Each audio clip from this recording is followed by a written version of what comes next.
Hello, thank you for taking a moment to watch this video, and on this particular training we're going to continue configuring our Zap to take information or contact lead information that was generated through an online form or lead vendor that was sent to an email, then parsed out of that email and is now working its way through our Zap. At this point, we have the record, we have that contact information, and we've checked for duplicates against our Google Doc, and now we want to ensure any record that isn't a duplicate does get added to the document. So right here, we're going to check this box, create Google Sheets spreadsheet row if it doesn't exist yet. Once we do that, now we need to come back down to the bottom here and we need to configure or map all of the data that we captured from the email gets posted to our spreadsheet. And as a quick little reference, this is the spreadsheet that we're updating. Hopefully you've watched the other videos and you've seen this already, but this is the spreadsheet that we're updating. Let's go back over here and we're going to take the information that was parsed out. Parsed output first name, Gary, goes into the first name column. Last name is our parsed output last name. Email is going to be our parsed output email. Phone 1 is going to be our parsed output phone. Purchase date, parsed output purchase date.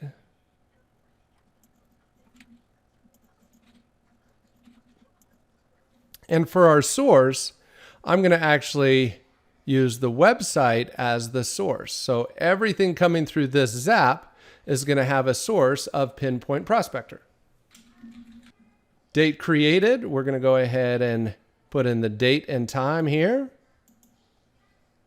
Last call date, last called by, those are irrelevant. I don't have that information yet because this has just been generated. Hopefully they'll be called here very shortly and we'll be able to fill that information in from PhoneBurner, and we'll be getting to that later in the training. So all of that stuff is empty. PhoneBurner contact ID, we don't have that right now. Lead ID, we talked about this on another training, but I want to cover it again because it can be important. If you're getting data from another source, especially another CRM, you want to capture the lead ID or the record ID from that other CRM and send it over to PhoneBurner so that if/when you want contact information from PhoneBurner being sent back to that CRM, you can ensure that the correct record within your CRM is updated. Now, in this particular case, it's a contact form sent via an email. I don't really have a lead ID, so I don't need to put something in there. But for the sake of this specific training, I'm actually going to go ahead and select an option in here. We're going to use this ID right here. And that's it.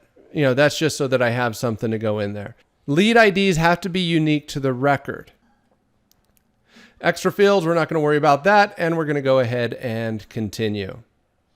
Now all we need to do is test it. Let's go ahead and test and review. Bring over our Google Sheet, and look at that. It was faster. It updated that Google Sheet faster than I could go and grab it and pull it over. So we can see Gary's sample was just added here,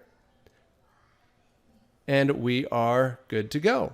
And that's it for this specific training. Make sure you plug into our next training because we are going to be taking this contact information that was just added to the Google spreadsheet and getting that posted to PhoneBurner.